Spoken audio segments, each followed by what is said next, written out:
We're made to believe that we're invincible, but it's not until you're faced with really difficult times and you realise that life is precious.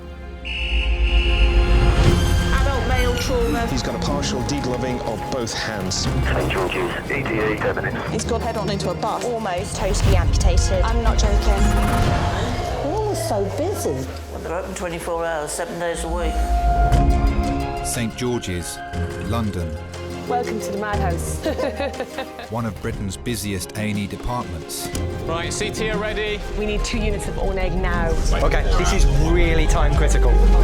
It's our job to look after you and worry about you. That we're going to find out what's going on with you, OK? Thank you. A place where life... Success. Love... She's all right. She's all right. And loss unfold every single day. Love you. Filmed across one 24-hour period, these are the stories of a nation and its health service. Very beautiful man. I'll never fully understand how people manage to get through one of the worst things they've ever had to deal with in their life. God, I can't believe this has happened. So brave, isn't it? You see people from every single walk of life, and it makes you realise the common threads of humanity far outweigh any differences.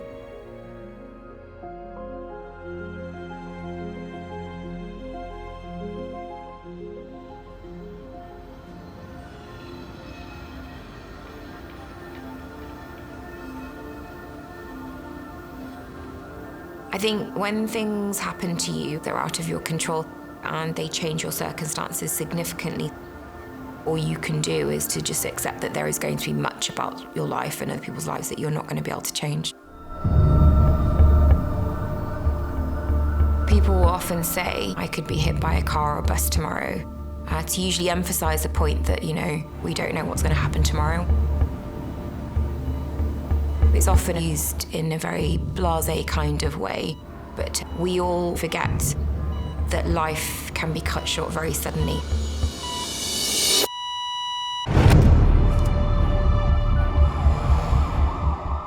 A pedestrian's being hit by a car in Croydon. At this stage, the person's injuries are unknown.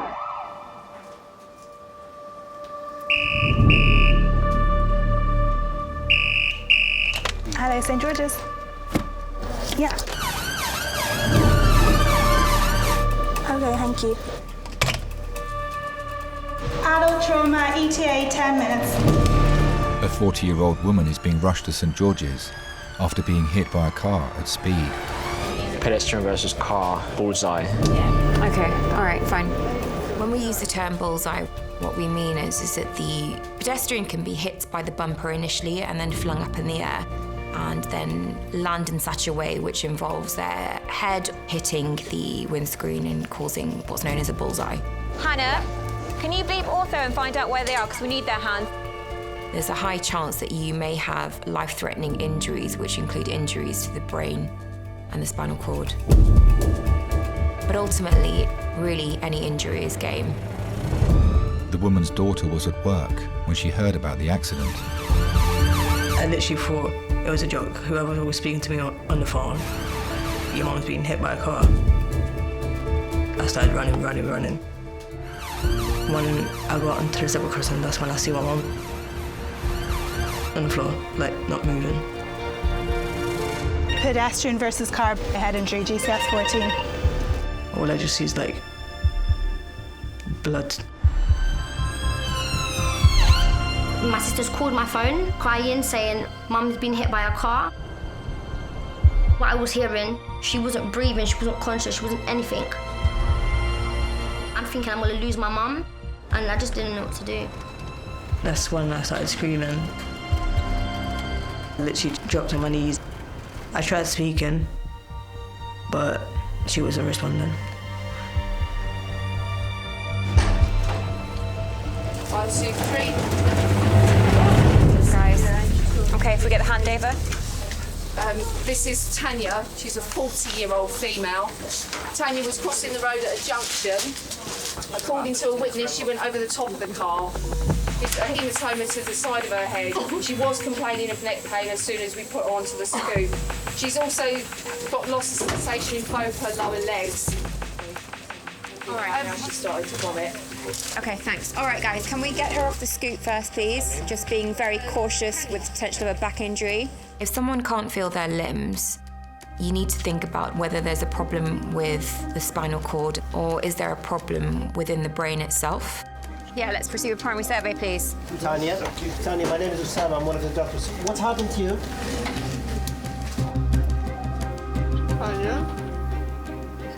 Tanya? No, one sec. Tanya, my love, can you open your eyes for me? My name's Fiona. I'm one of the doctors here. You're in St George's Hospital. Can you just touch her on... Can you feel someone touching your foot? Can you squeeze my finger, my love? Any decrease in conscious level after trauma is always worrying. Tanya? If they've gone from a position of being able to talk to you to then not being able to talk to you, could it be that actually there is something going on in their brain which we can't physically see from the outside? Tanya, open your eyes for me. Tanya? It can mean that potentially those injuries could be fatal. She's got a head injury. She's got an abrasion to her left eye. She's got a hematoma to her left frontal area, and she bullseyed the screen. I just started to panic. If anything was to happen to her, me and my sisters are nothing without my mum. All right, let us just get to the bottom of what's going on, all right? You're in safe hands, OK? Can you order a scan, CT, head to pelvis? Concern is the head, potentially spine as well. I was just scared.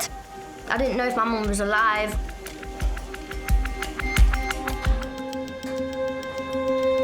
Hi, I've got a traumaresis that I'm actually a bit worried about. She's a 40-year-old pedestrian versus car, and she's been complaining of altered neurology that's changing. I'm sure there might be something going on in her head. Do you want to bring her around? Yeah, the sooner we have one, the better. Doctors are concerned that Tanya may have suffered life-changing head and spinal injuries. You think you're going to be sick? Can I have a hand to tilt the mattress, please? She feels like she's going to be sick again. Vomiting after head trauma could indicate that there is a rise in the pressure within the skull. Well done, my love, well done. We're going to go for a scan now, all right?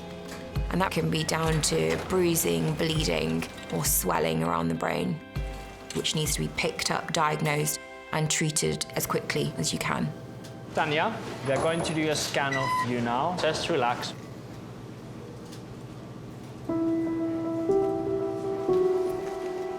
My mum, from what she explained to me, she had a good childhood in Madeira. Normally going to school, spending time with her close sister, go out with her friends, doing her normal teenage self.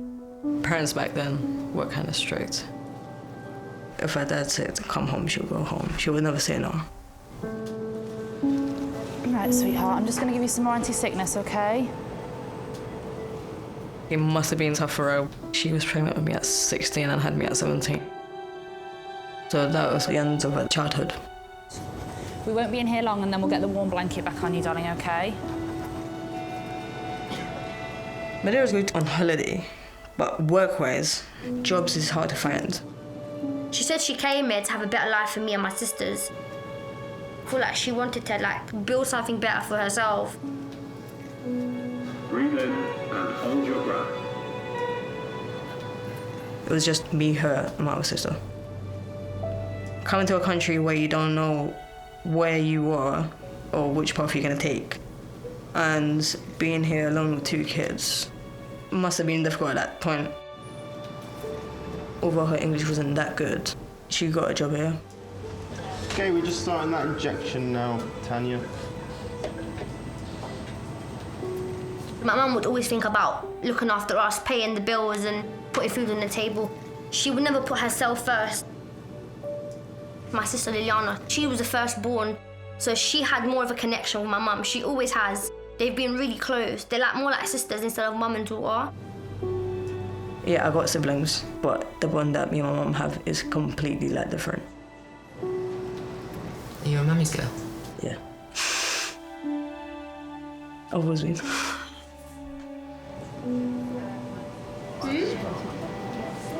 Feel sick.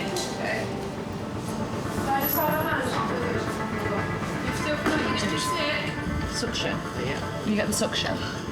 My mum's my mum, but she is like a best friend. If it wasn't for her, I don't know what I would have been today. And especially after what happened 3 years ago. Well done, sweetheart.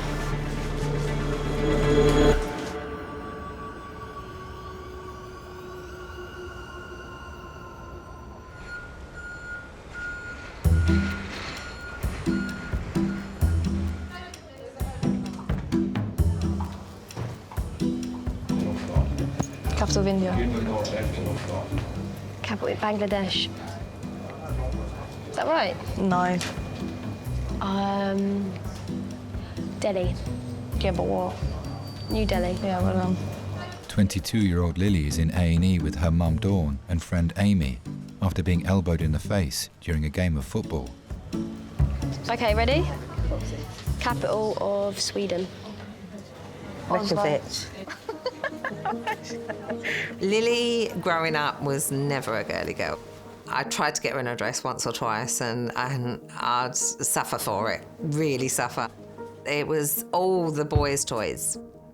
It was cars, swords. Oh, she loved a sword. She just loved swooshing it about. Oh, I know this. Capital of Sweden is. Even I know this one. Are you trying to say we're dumb?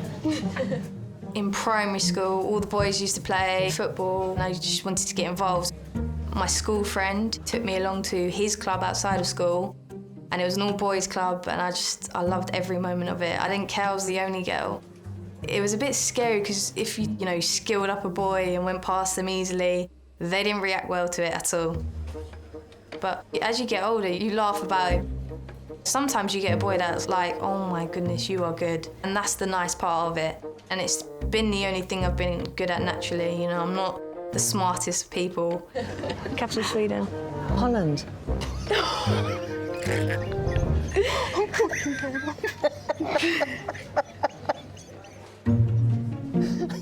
I was at Chelsea from the age of 13.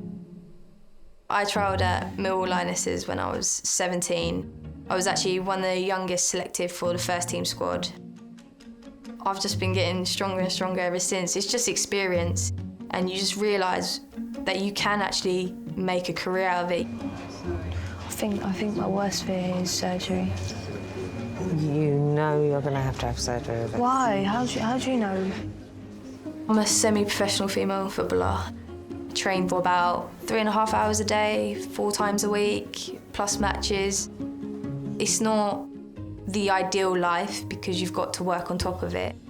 But semi-professional is the second highest tier in female football in England. Football was always my outlet. It's helped me through a lot of things in my life. I don't think I do need surgery. It says it heals on its own. Did you hear that? You didn't hear nothing. What? What happened?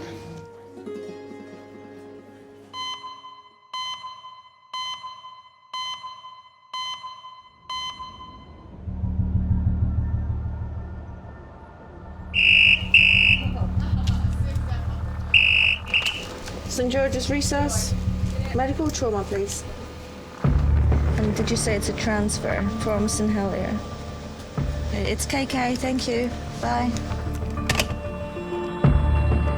A 77-year-old man is being rushed to A&E with severe bleeding from a tumour in his neck. Adult male priority ETA 15 minutes.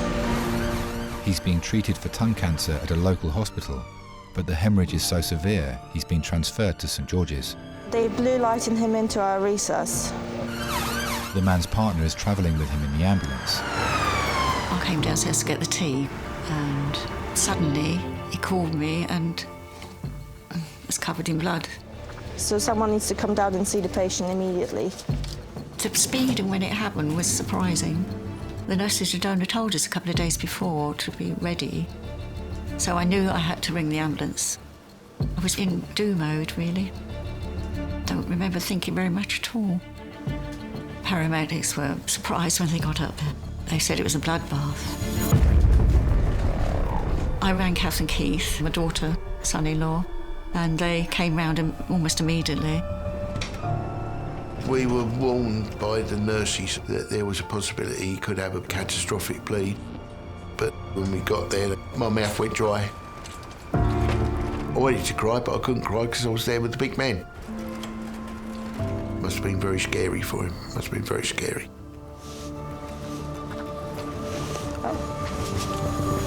Well done. This lovely gentleman is Ed. So Ed presented with bleeding from metastasis sites on his neck. He has throat CA. They were unable to control that bleeding in St Heliers or not. And did you put the dressing on? No, the dressing was already there. Perfect, absolutely. That's fine. Okay, thank you very much. Ed, hello, my name is Dr. Handra. Just talk me through what happened this morning. About 5 o'clock, I got out for the pee. I looked down and it was blood. Has it ever happened to you before? No. Are you on any chemotherapy or anything? Yeah. I just finished my first chemo. Okay. And any pain in your tummy when I push down? No. Nothing at all? So we're going to wait for our specialists to come down and have a look at your neck. I don't think it's sensible for me to remove the dressing at this point. We're going to make sure that the bleeding isn't continuing, all right? I felt frightened. I was really afraid that he would have this major bleed. Couldn't quite believe it actually had happened. And we all felt inside, this is not good, but we were trying to hide it.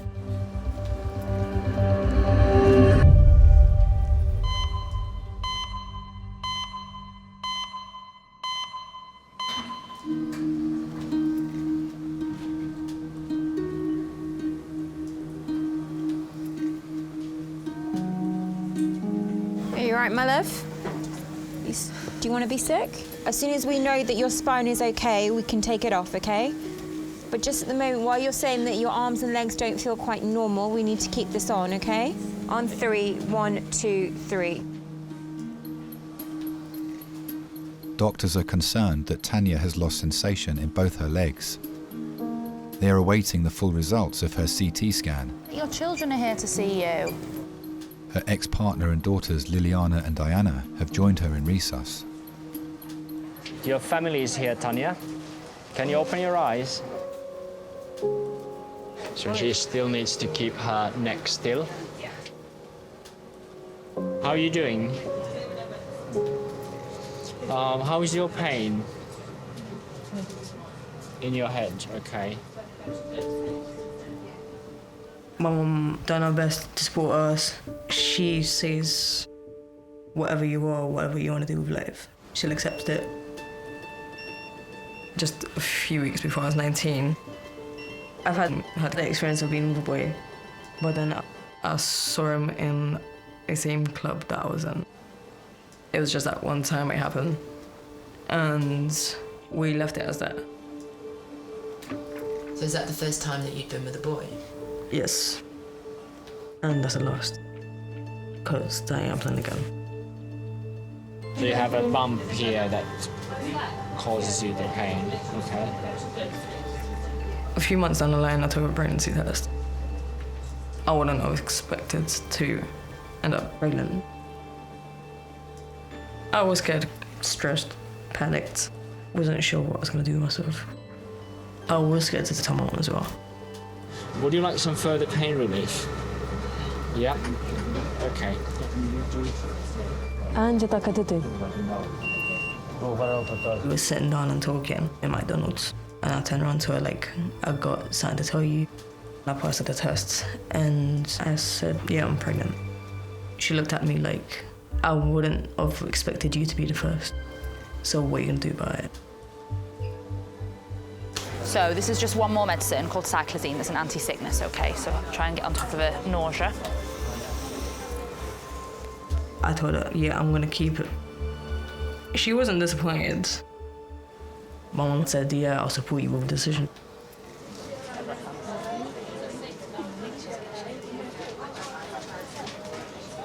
Excuse me. Mum. She's gonna be sick again? Okay, do you feel sick? All right, darling. You okay? Tanya? Tanya? It's okay. Thank you. Guys, sorry, can you just go and stand outside? Because there's a lot of people in here. Open your eyes for me. Tanya, can you open your eyes?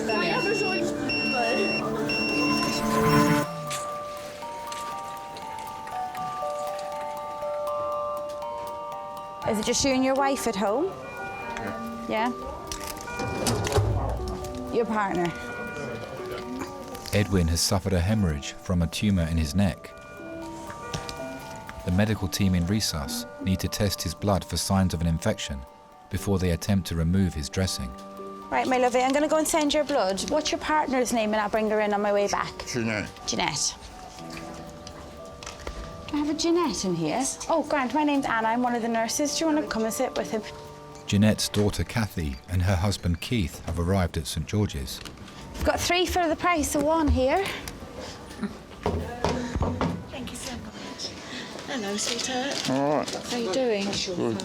So I've done some fresh set of bloods on him, sent them off, and we've called our maxillofacial team. Yeah. So they're going to hopefully come and see him shortly, all right? Yes, OK. You look like an air-loud lady. Oh, I feel like I should kick him out. He's winding you up. There's your old mate.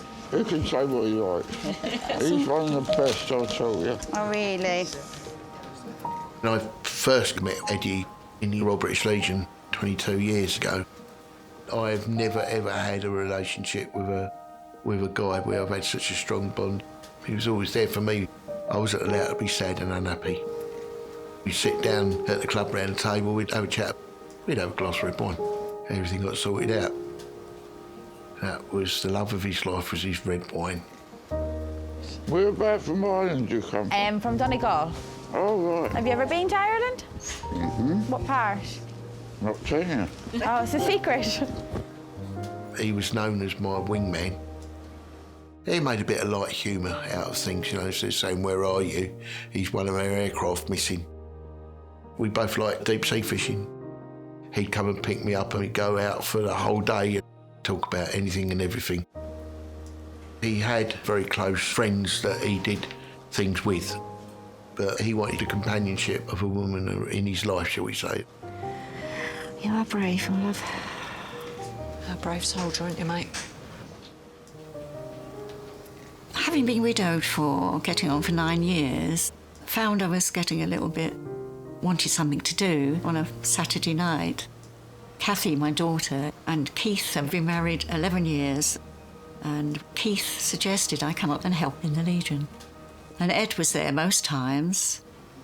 We got on well. We enjoyed a joke together. I just thought he was a very nice man. It does look like a World War I part of uniform that you see in Blackadder, doesn't it? Handsome devil. Anything for attention. And then one day he went to me, do you fancy coming out? And I went, you know, like a teenager. And he went, yes, I'll take you down to where my boat is. I was astonished. The first time he came to pick me up, I was petrified, which is so silly. We went down to Portsmouth, and when we got down there, we automatically held hands. And it was raining. My hair looked the worst it's ever looked, but never mind. Quite quickly, I got the quivers. Does that sound crazy at our age? We're in the right place. It'll be sorted out. It'll be looked after. All for a bit of attention. Yeah. We mostly went to the park. We used to liaise on the crosswords. I used to surprise him, and he used to surprise me in getting words that I couldn't get. It felt like a complete new beginning. It did seem too good to be true.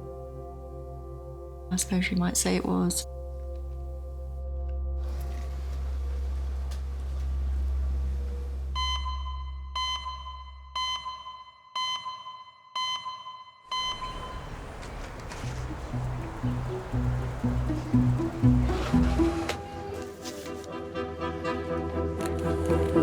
I'm getting really fed up of hearing about Meghan Markle's dad going to the royal wedding and then not going to the royal wedding.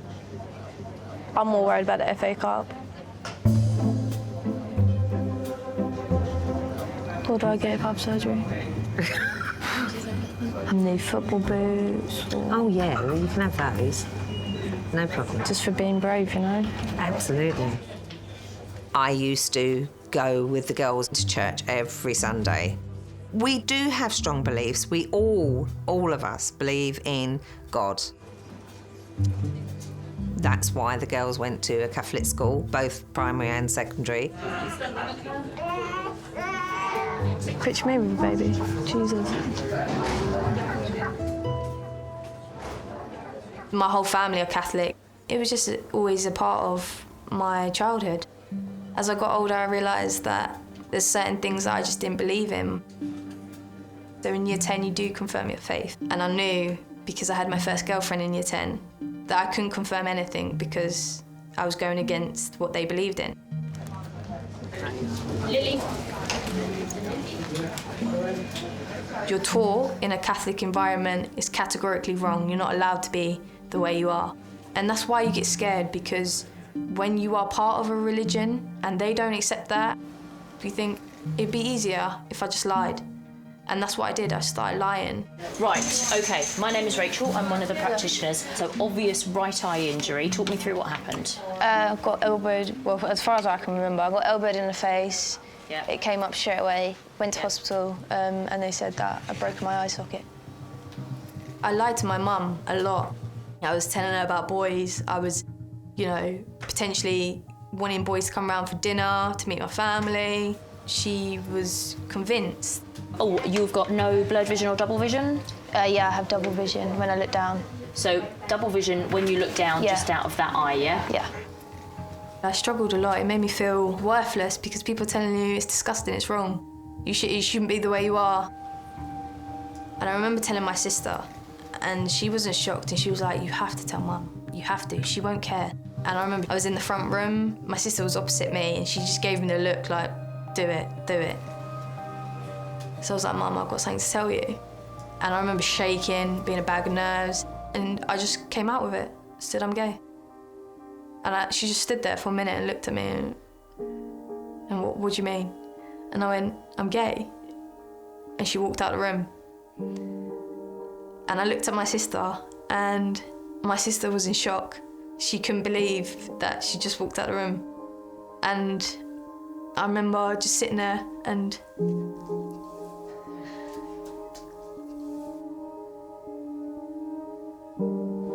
I'm going to have a little chat with the Max Fax doctor. He may turn around and say, all that we need to do is just give you some additional pain relief. We might go and do an eye assessment as well. Okay. All right? Okay. Thank you very much. Stay with me. in my head already I was planning life without my mum. I was thinking she's not accepted this and this is not going to go well at all.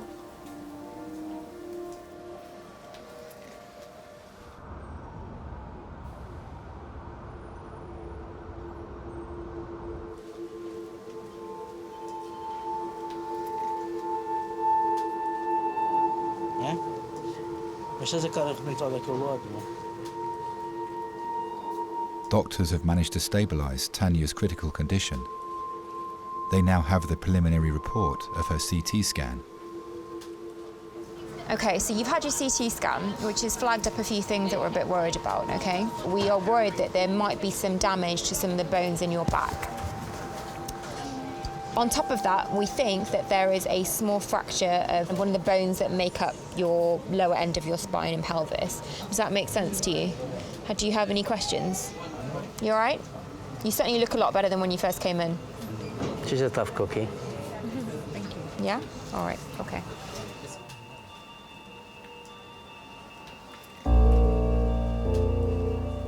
Eu estou a falar com os médicos. Eu só estou a esperar que este saia daqui. My mum supported me the whole entire pregnancy. When I went into labour, it was tough. I lost 3.5 litres of blood. The last thing I remember was having my son on my chest, and then that's when I blacked out. When I woke up, my mum was there. She was feeding him, changing him, holding his hands, like playing with him. She came every day.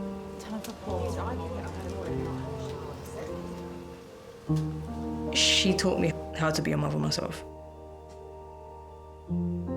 It is my responsibility to take care of them. Without my mum, I think I would have been a complete mess. She is an amazing woman. Perfect woman.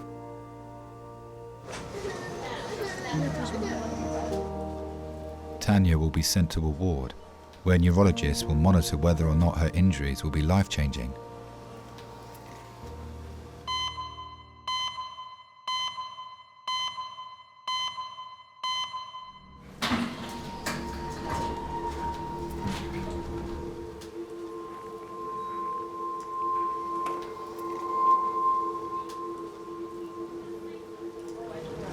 You okay? You I will sit up a bit. Oh, grand. Let me get rid of this side of my hands and I'll help you. Specialist MaxFax doctors have been called to examine the tumour on Edwin's neck. So if I lie the bed down a little bit, so if you lean forward for me, and then just kind of shuffle your bum back on the bed a little bit. Keep going. Don't expect this treatment when you get home, you do it yourself. That's better. Yeah. Eddie knew something was wrong. He had a horrible mark on his tongue. I took him along to see consultants and he wouldn't have Janette there because he didn't want her upset. And he was trying to protect her. He came out, he gave me the thumbs down.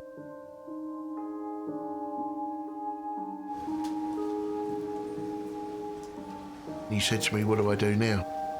I said, "Well, you need to tell Janette." And he said, "How do I do it?"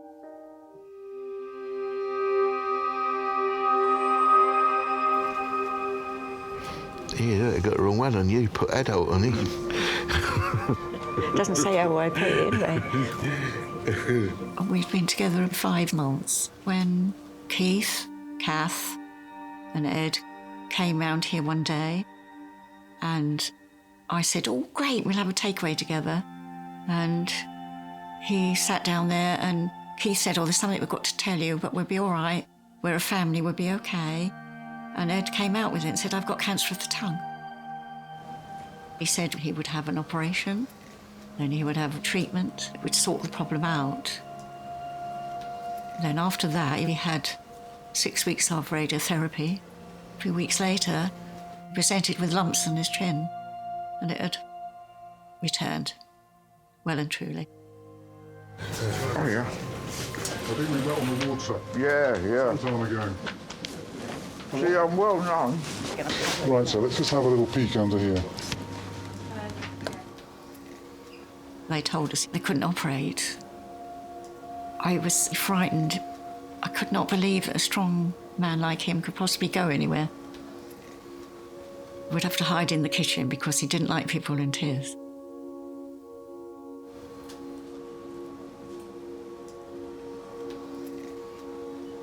I've not obviously been party to a lot of the conversations around where we all are with this. You're fully aware that this is all being managed in a palliative way. But I think we need to have an understanding that if there's something really catastrophic here, there's not really an awful lot of sensible thing we can do. Yeah. But I just want everybody to make sure we're on the same page. They told me that I'm on the page. Okay. Okay. Go with it, look, shut. It's all right, it's all right. It's all right. Take the phone. Both you move quietly. I'm all right, sir. It's just, I hay fever.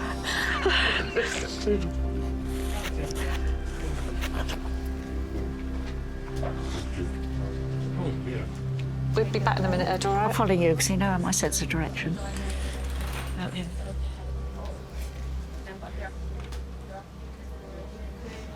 All right, mate. Yeah, I'm right. Yeah. Cuffs me up with sister.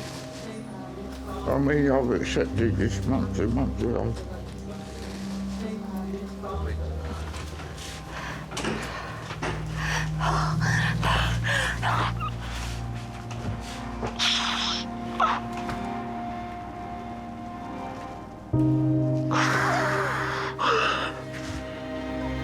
So brave, isn't it?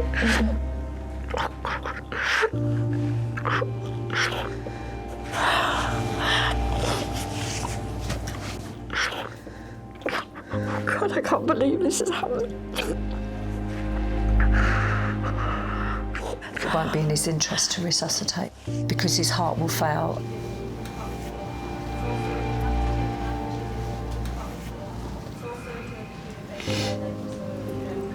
He's very protective of you. He wants to make sure you're okay. I'll be fine, I'll be fine.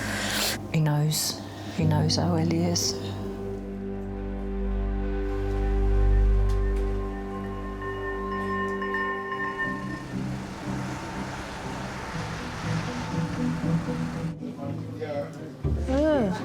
It's like a horror movie cover, isn't it? That looks horrendous.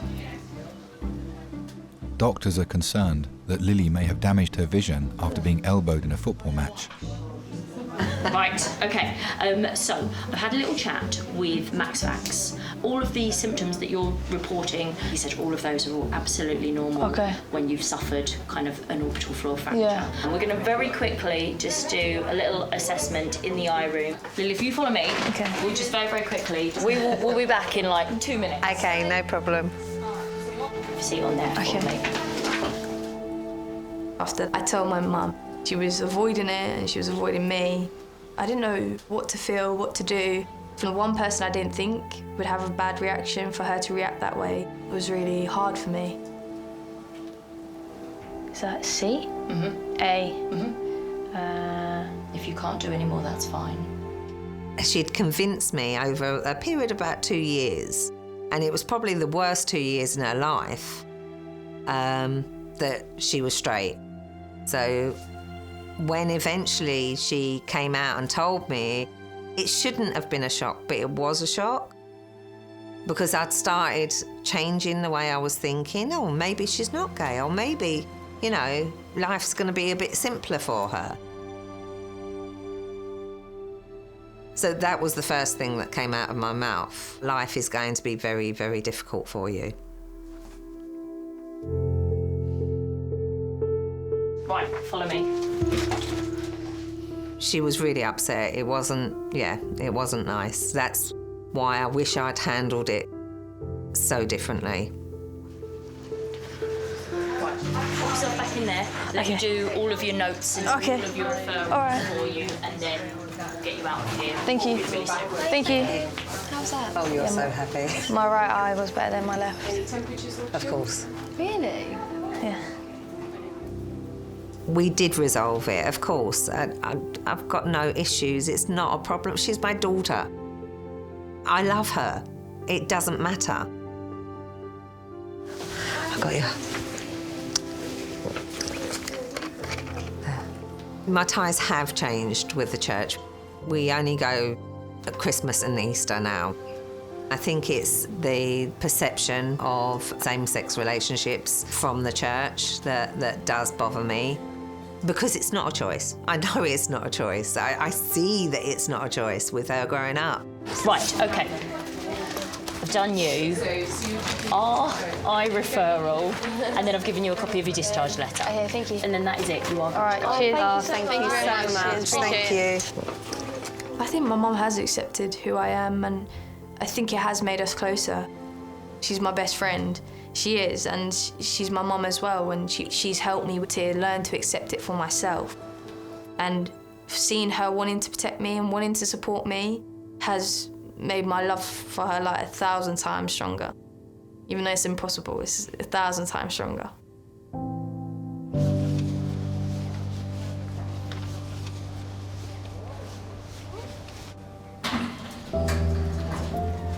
Seeing the reaction to adversity of patients or family members is part of my job.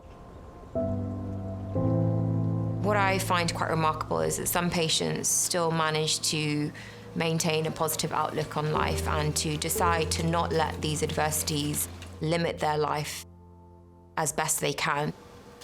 And I admire that, because I know that I don't think I'm as good at that as I should be. I just think, you know, yeah, I need to be more like that. Ed is in George's. He's had a hemorrhage, quite a bad one this morning. But I've just got to be brave for Mum. She's amazingly brave, I tell you, amazingly brave. I don't know where she's getting her strength from. Oh, don't forget I need my passport. I've got it. Because I need to change the will. Yeah. Ed used to say, I wish we had longer together. I'm lucky to have him. Lucky we got together. I mean, it was so special because it's so late in life. Thank you. Before Ed, my husband was ill with cancer and died 11 years ago. That was hard.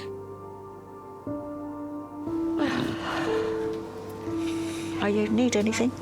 Are you dry? Just had some oral morphine. Good. Oh, that make you feel better. When I realised it was going to happen again, I do remember thinking it's unfair. Why? Why does it have to happen again? So I'm just going to give you a little bag of fluid, all right?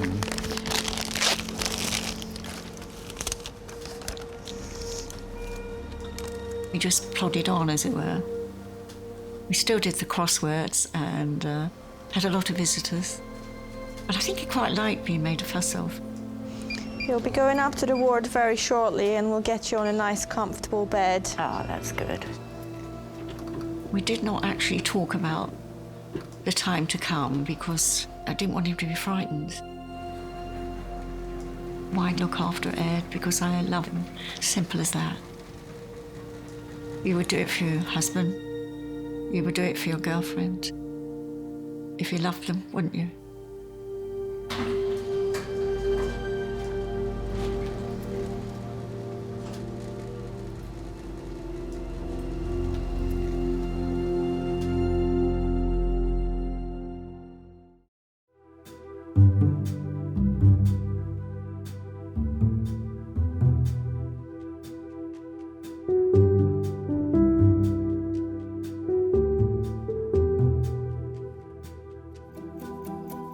I'm currently in love. When you know it's right, it's right. It's just a feeling that you can't put a face or gender on.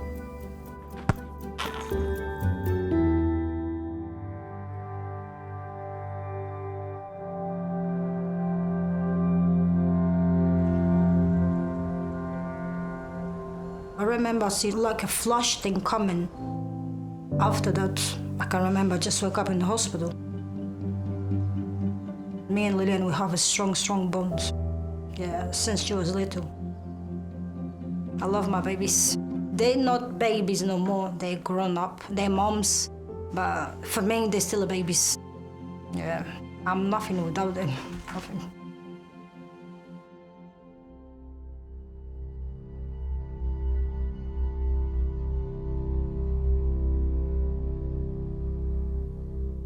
He had quite a few bleeds.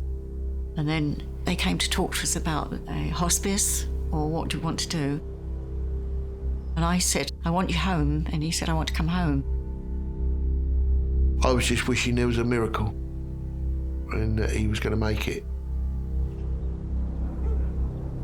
In the afternoon, I realised there was something really different. And I called the nurses to come. At that point, I was angry with the world. One of the best people in the world was just about to be taken from me.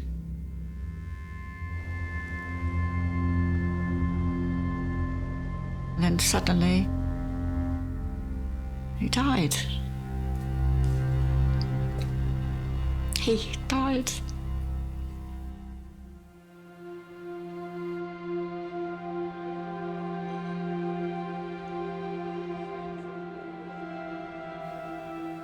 I don't think I could have done what she's done.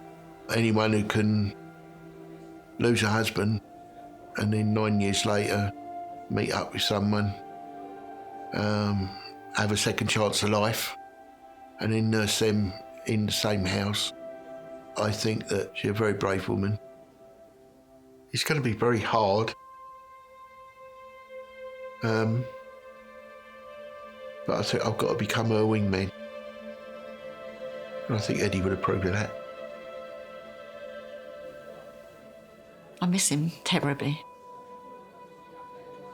I miss him, his presence, his laughing, his crosswording. It sounds crazy. Creeping up behind me in the kitchen and make me jump. I miss everything about him, everything. Everything.